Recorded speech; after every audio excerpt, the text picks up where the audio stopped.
大家好，我是阿胖，今天用猪肉做一道非常简单又好吃的美食。首先准备去皮的五花肉，嫌五花肉肥的可以加一点瘦肉进去，再切点姜片、大葱段，放到料理机里面打成肉泥。打不动的话，可以加一点清水进去，继续搅拌。打出的肉泥越细腻，口感会越好。现在开始调味，加入食用盐、鸡汁、蚝油。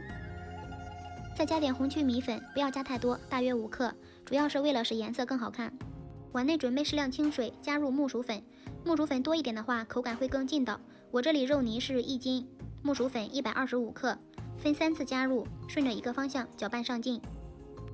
只要肉泥搅上劲了，做出来的口感才会更弹牙。放进一个耐高温的模具里面，用手戳几下，排下里面的空气，这样做出来的气孔会少一些。之后抹平，肉泥不要装太满，9成满就可以了。盖上保鲜膜，现在容嬷嬷上身，用牙签戳几个洞。水开上锅，开大火蒸40分钟。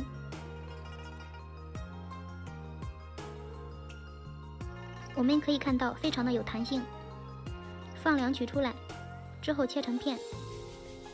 这样做的午餐肉干净卫生，吃起来也放心，肉质细腻有弹性，口感鲜嫩又弹牙。